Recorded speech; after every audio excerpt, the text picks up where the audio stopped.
Olá, boas-vindas a todo o público da TV 247. Hoje é uma surpresa, né? Eu estou apresentando aqui diretamente. A Daiane chegou ao Brasil, mas ainda está se recuperando de uma viagem à China. E o Aquiles vai estar complementando aqui o programa assim que a gente terminar as entrevistas. Queria dar as boas-vindas ao Paulo Nogueira Batista Júnior. Vamos conversar aqui sobre vários temas e a toda a comunidade que está aqui conosco. Tudo bem, Paulo? Tudo bem, Léo? Tudo bem aqui. Tudo ótimo. Tudo ótimo, sempre bom falar com você. Vou ter que ficar fechando o teu microfone porque está vazando aqui um pouquinho enquanto você não estiver falando. A gente tem vários assuntos para debater no dia de hoje, mas o que ganhou uma certa urgência foi o tema da relação Brasil-Argentina, dada a estupidez, né, do Javier Milei, presidente argentino, que veio aqui para a convenção da extrema-direita, do Flávio Bolsonaro, veio também receber uma inacreditável medalha com decoração do governador Tarcísio de Freitas e insultou os brasileiros, né? A gente está vivendo uma crise diplomática sem precedentes entre Brasil e Argentina. Paulo, não sei se você é paulistano, da Gema, né? Como é que você viu essa questão da homenagem ao Milei e as reações brasileiras também? Enfim, o que aconteceu, né? Bem, esse evento do fim de semana em torno da candidatura do Flávio foi uma reunião de forças retrógradas, né? da Argentina, na pessoa do Milei, dos bolsonaristas e do próprio Tarcísio, que é um semi ou quase bolsonarista, né? Deixa eu te dizer o seguinte, esse conflito não nos interessa exacerbá-lo. Eu compreendo que o Itamaraty fez bem de protestar, chamou o embaixador argentino, convocar o brasileiro que está em Buenos Aires, tudo bem isso. Acho perfeito. Mas a gente tem que lembrar o seguinte, por trás desses atritos pode bem estar a mão do Império, querendo semear divisões aqui na América do Sul, jogando a Argentina contra o Brasil contra a Argentina. Isso pode ter começado na Copa do Mundo, né? Então, eu sou a favor de que a gente não hostilize a Argentina. Pode até hostilizar o governo Milei, mas o governo brasileiro não deve hostilizar, sobretudo não em termos baixos. O que o ministro da Fazenda foi fazer? Chamou o presidente da Argentina de palhaço? Que história é essa? Isso não é linguagem ministerial. Com isso, a autoridade brasileira se rebaixa ao nível do Milei. Então é muito importante não jogar água no moinho da dissensão política. Os americanos são craques em fazer isso, né? Podem aprontar também uma dificuldade nossa com o Paraguai, explorando ressentimentos antigos, inclusive, que remontam à Guerra do Paraguai, pode fazer isso com a Argentina. Então temos que tomar muito cuidado para não cair numa esparrela aí, semeada pelos Estados Unidos. Está bem colocado, inclusive a gente manchetou essa declaração do Dario Durigan chamando o Javier Milei de palhaço. Uma coisa é o Milei, outra coisa é a Argentina. E também uma coisa que eu gostaria de destacar, Paulo, não sei se você percebeu, vários representantes da classe política, do meio jurídico, da intelectualidade argentina se solidarizaram ao Brasil, pediram desculpas ao povo brasileiro, pediram desculpas ao presidente Lula, dizendo que o Milei não os representa, né? Então, a relação Brasil e Argentina é maior do que isso. Né? Sem dúvida. Eu também recebi mensagens de amigos argentinos pedindo desculpas, lamentando. No fundo, o Brasil e a Argentina são muito próximos, historicamente, superaram as antigas rivalidades desde os anos 80 e não vão cair de novo nessa disputa estéril, né? Tanto mais que nós temos um problema muito maior na forma dos Estados Unidos, na sua fase imperial atual. Então, temos que tomar muito cuidado para não criar atritos inexistentes. E o Milei é ponta de lança do trumpismo, né? Ele fará todos os papelões que o Trump peça que ele faça. Vou abrir aqui, fechar o Paulo, exatamente. O Paulo, e aí ainda nesse capítulo, né? Você falou, olha, foi correto chamar o embaixador brasileiro, o embaixador brasileiro na Argentina, o Júlio Bitelli, que aliás é um excelente embaixador, não tem data para voltar a Buenos Aires, então sinaliza ali, quer dizer, um estremecimento real da relação Brasil-Argentina. O embaixador argentino foi convocado ao Itamaraty para dar explicações. O Milei disse que não vai pedir desculpas, né? O Milei é um instrumento, uma ponta de lança do trumpismo aqui. Como é que você vê, nesse contexto, quer dizer, a ação do Trump no processo eleitoral brasileiro, né? E, aliás, falando da convenção do Flávio Bolsonaro, ele teve apoio, além do Milei, do Benjamin Netanyahu, né? São apoios que deveriam envergonhar qualquer candidato, mas aqui no Brasil tudo é tão louco, né, que a gente tem que tentar entender. Aliás, hoje a gente até chamava no programa, quer dizer, que o Lula vai enfrentar uma espécie de eixo do mal, né? Ele vai enfrentar Trump, Milei, Netanyahu, e o Flávio Bolsonaro é só o representante do eixo do mal aqui no Brasil. Diga lá.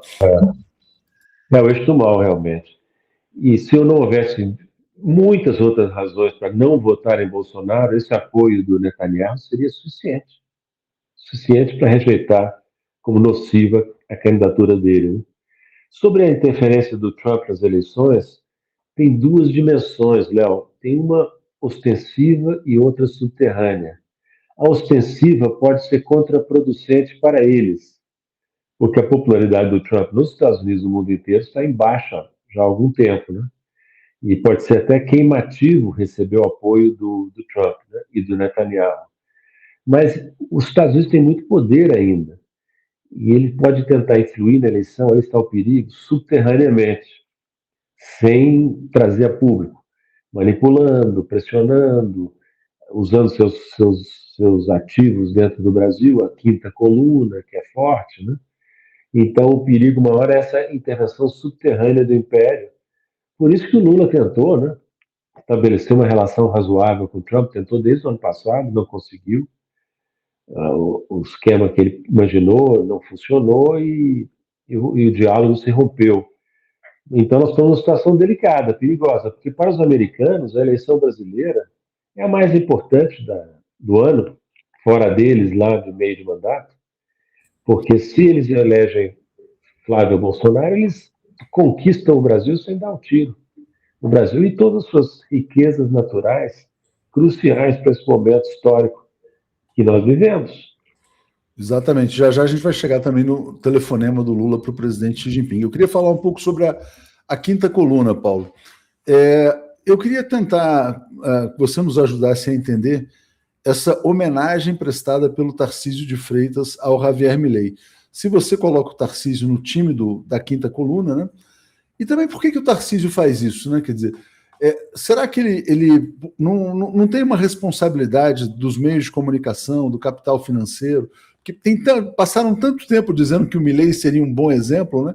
E o Tarcísio, às vezes, sendo uma figura meio tosca, talvez tenha acreditado, falar, vou homenagear esse cara, porque quem sabe assim eu agrado o capital, os patrões, enfim, coisas desse tipo.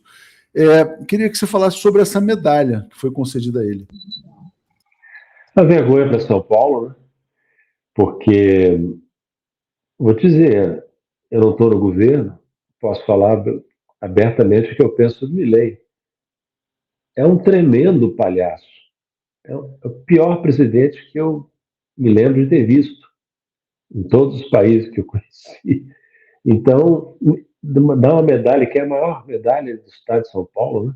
Ele disse, a mais importante condecoração para o Milei. O Tarcísio quem é? O Tarcísio não é originariamente um bolsonarista, não é um bolsonarista raiz. E ele tem uma grande tolerância da elite brasileira, na qual está muito bem representada a quinta coluna, né?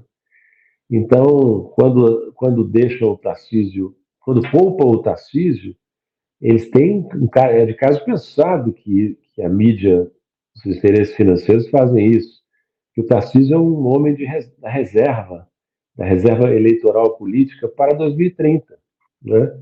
Se ele derrota o Haddad em São Paulo, como parece provável, ele se candidata automaticamente a uma eleição já sem Lula, né? E foi por isso, acho que ele não quis se candidatar em 2026, espertamente, né? Candidato à reeleição, favorito, colocando um pé na canoa da futura eleição presidencial de 2030, né? Então, o Tarcísio, ao mesmo tempo que agrada as elites, agrada o bolsonarismo, né? Porque Milei está muito próximo do Bolsonaro como fenômeno político, né? Exatamente. Paulo, o pessoal desejando melhoras aqui para você, todo mundo dando que você está relativamente gripado, um pouco gripado faz parte, mas enfim.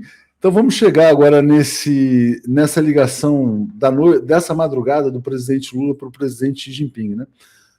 E com resoluções concretas de aprofundar a relação Brasil-China em vários campos, terras raras, inteligência artificial, satélites, enfim.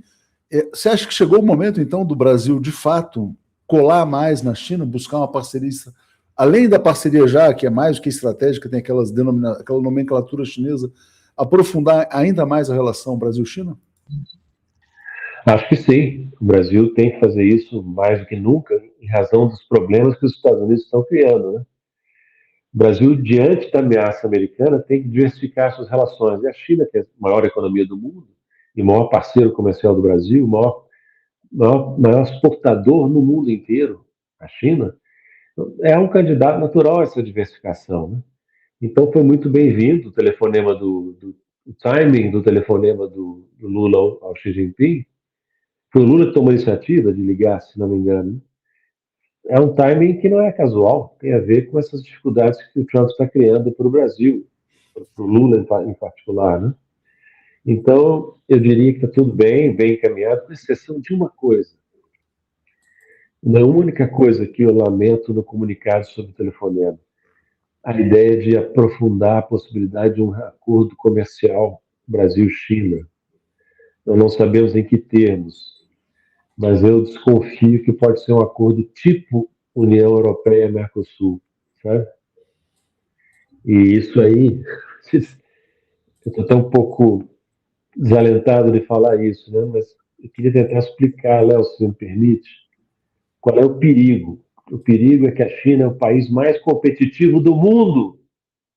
Se o Brasil fizer com relação à China o que fez em relação à Europa e outros países com os quais nós estamos, e outros mercados com os quais nós estamos negociando, vai ser caixão para a indústria brasileira, para o que resta da indústria brasileira. Nós não temos condições de competir em condições de igualdade com a manufatura chinesa.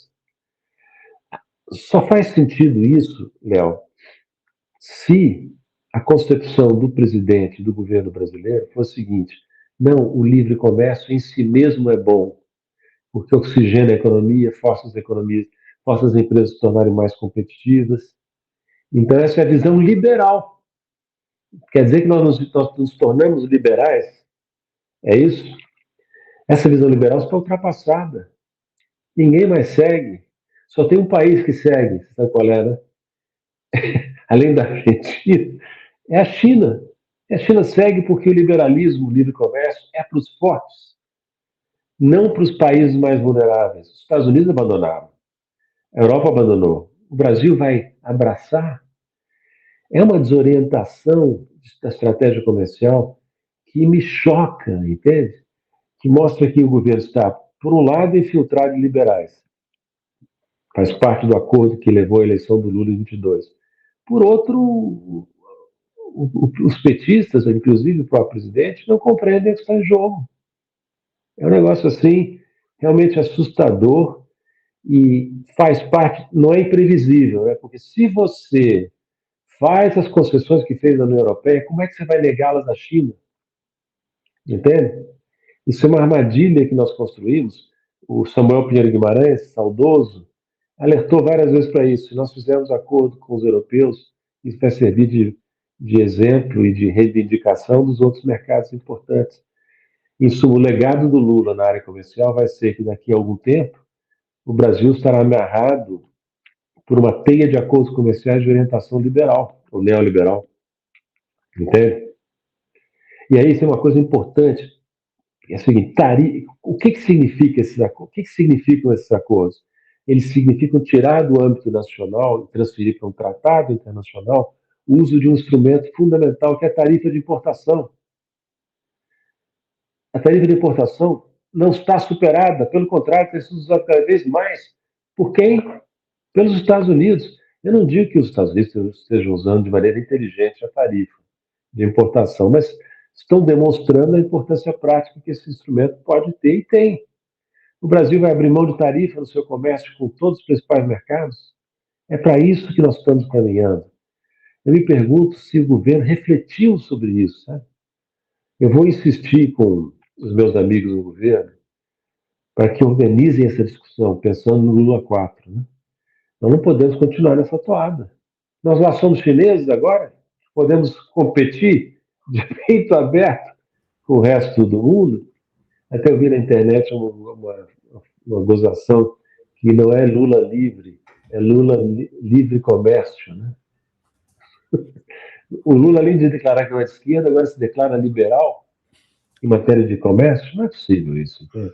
Paulo, mas como é que você acha, então, que você mesmo falou que vê com bons olhos o aprofundamento da relação com a China, com que cuidados que o Brasil deveria construir essa nova relação Brasil-China nesse contexto em que os Estados Unidos e o Império são agressores, né? Quer dizer, o que pode ser feito para construir uma relação saudável? O Brasil precisa equilibrar essa relação. Como a China é muito mais forte, mais competitiva que o Brasil, se você entra sem critérios, sem restrições, o lado mais fraco perde. Então, por exemplo, na área comercial, o Brasil tem que fazer valer o princípio de que nós vamos, quando necessário, usar instrumentos defensivos para setores industriais. No que diz respeito a investimentos, sabe que o Brasil foi o principal destino no mundo dos investimentos diretos chineses no ano passado, em 2025. Então, quer investir aqui? Sim, mas em que condições? Vai haver transferência de tecnologia, por exemplo? Vai haver engajamento de cadeias produtivas em escala local? Ou vai ser uma dependência de importações? É negociar caso a caso com os chineses, porque os chineses são nossos parceiros, sem dúvida. Não digo que são amigos, porque no plano internacional não há amizades e sim interesse, mas são um país com constas um diálogo muito melhor do que com os Estados Unidos. Aliás, a maior parte do mundo tem um diálogo melhor com a China do que com os Estados Unidos. Né? E nós temos que cultivar esse diálogo, cultivar e aprofundar essa relação, mas não de peito aberto, porque nós não somos uma China. Poderemos ser daqui a algumas décadas, mas não somos ainda. Né? Para virar uma China teria que ter um outro sistema político completamente diferente do atual também, né? Mas, Paulo, aí vamos falar então já do tarifaço, que foi o fato aí da semana passada. Qual vai ser o impacto real para a economia brasileira? Né? Porque quando você para ver, tem um monte de exceções, eles abrem exceções para os produtos que iriam causar inflação, que poderiam causar inflação nos Estados Unidos. Esse tarifaço tem um componente claramente político também. Enfim, quer dizer, você vê uma retração no crescimento brasileiro ou não? Acho que o efeito é importante para vários setores. Por exemplo, para Embraer, para o setor industrial, vários setores industriais, que tem no mercado americano um mercado importante. Aliás, é importante não perder de vista uma coisa. Embora a China seja muito maior como mercado para nós há muito tempo, os Estados Unidos têm uma qualidade que o comércio com a China não tem, que é que nós exportamos para os Estados Unidos muitos produtos industrializados.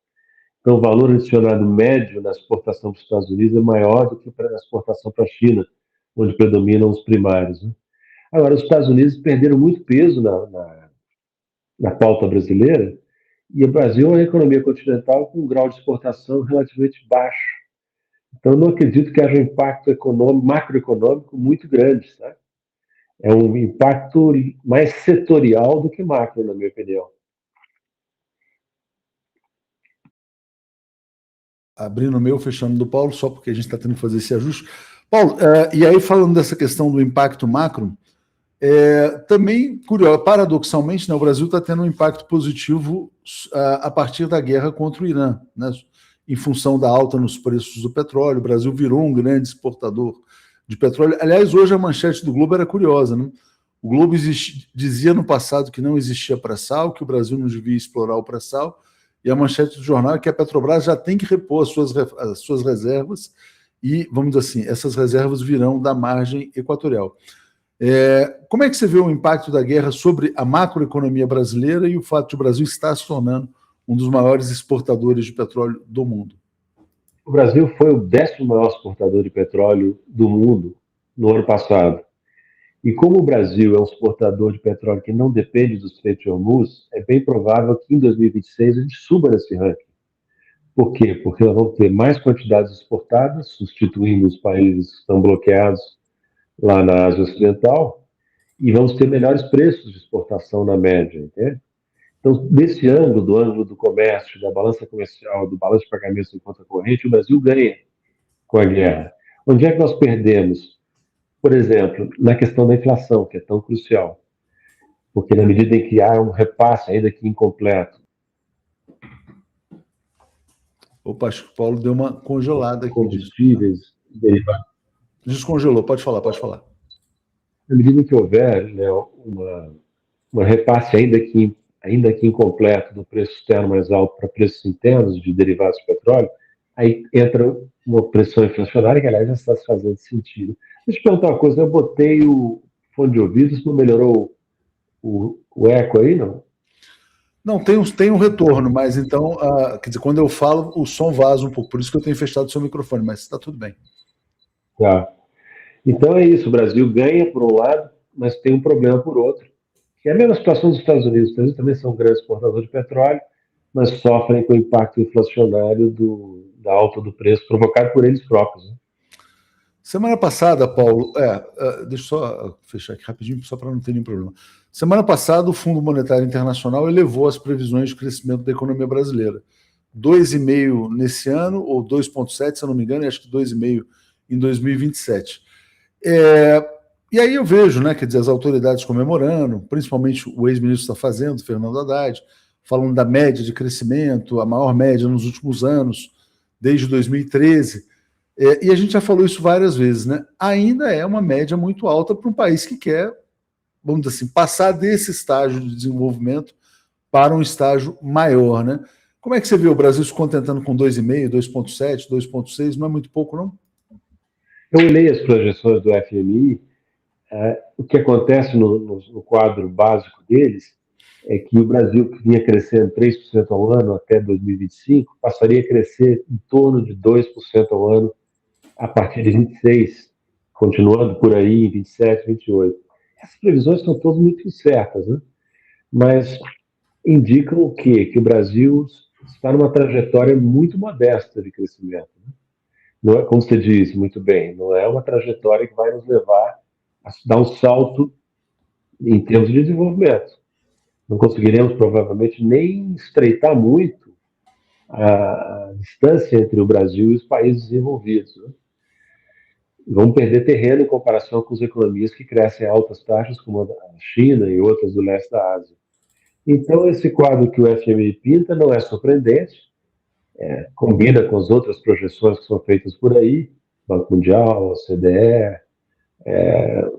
analistas privados no Brasil, mas não é encorajador, né? Não dá para aplaudir de pé. Dá para aplaudir no máximo sentado, assim, porque nós saímos do pior, né?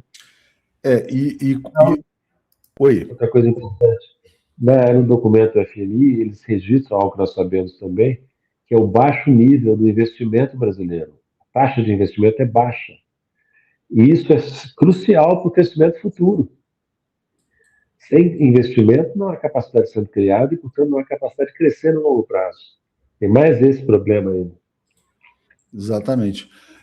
Paulo, olhando isso, né, quer dizer, o Brasil crescendo pouco, né, o governo falando pouco, inclusive, quer dizer, como falava no passado, em espetáculo do crescimento, né, e, obviamente, perdendo terreno, não só a China, né, que cresce 5% ao ano, mas a partir de uma base muito grande, mas a Índia crescendo 7%, os países da Ásia crescendo 7%, 6%, 5%, quer dizer, isso tem acontecido.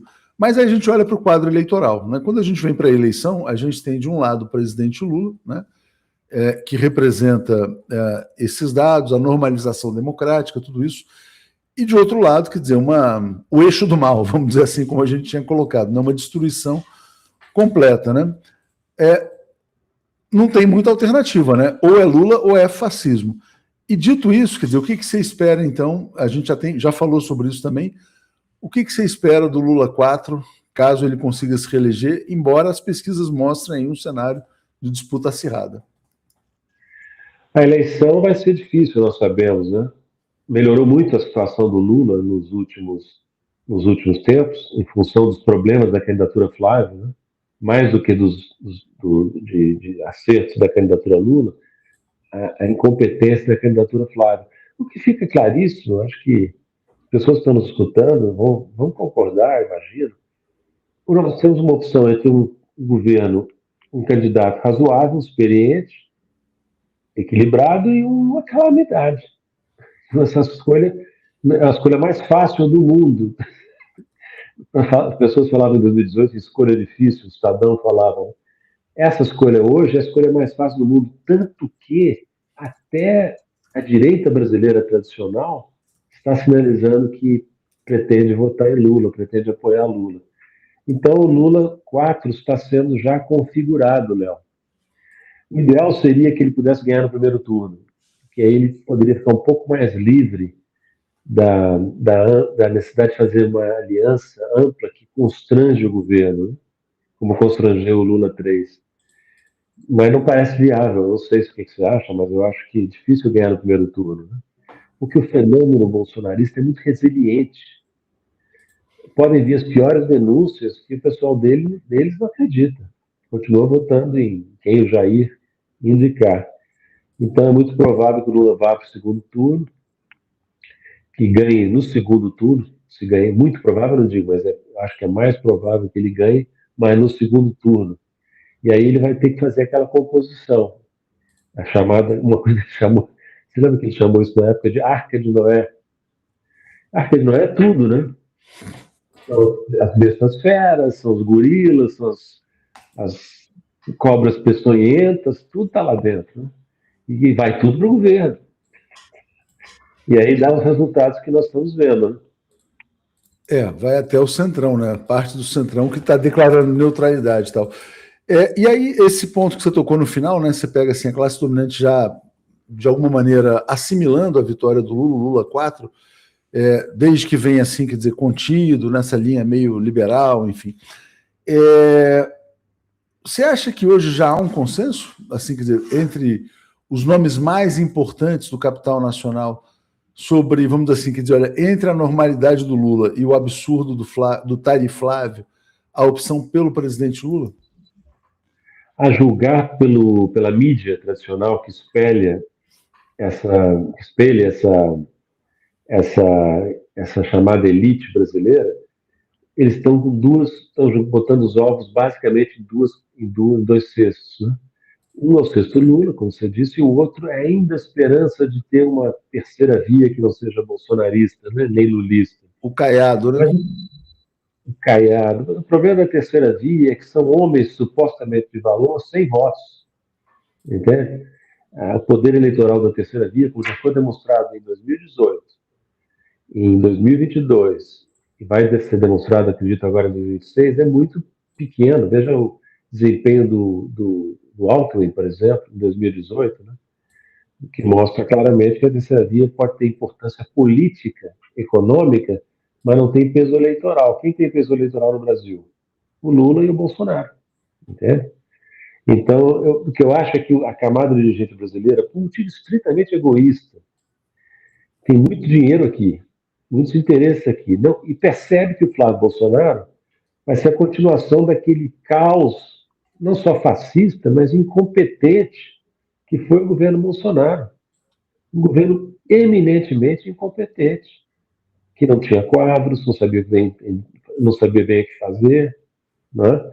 Eu estive semana passada no BNDES para dar uma palestra lá, e os funcionários estavam comentando comigo o desastre que foi a passagem do Bolsonaro, que foi para o BNDES a passagem do Bolsonaro pela presidência. Entende? Mandou para lá um rapaz totalmente despreparado, que não tinha nenhuma ideia do que seria o Banco do Desenvolvimento. Entende? Então, acredito que a camada de gente brasileira, por mais precária que seja, por mais egoísta que seja, olha para esse candidato e capaz de ser pior que o pai, né?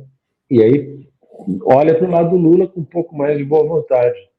Não gostam do Lula, óbvio que não, o Lula não é o candidato dos sonhos dele, nunca foi, nunca será, mas mostra-se palatável, não é? Até porque o Lula procura ser palatável, deliberadamente. Ele é esperto pra caramba, né? Ampliou o centro. Hoje ele é um candidato de centro. E Dizem que não tem centro no Brasil? Tem. Esse centro chama-se Luiz Inácio Lula da Silva. Exatamente. Paulo, quero te agradecer muito. Foi muito bom falar com você mais uma vez. A gente vai mantendo essa rotina aí quinzenal, né? E a gente se revê em breve. Até a próxima. Foi um prazer. Obrigado mais uma vez pelo convite. Valeu, Paulo. Abraços. E agora, imediatamente.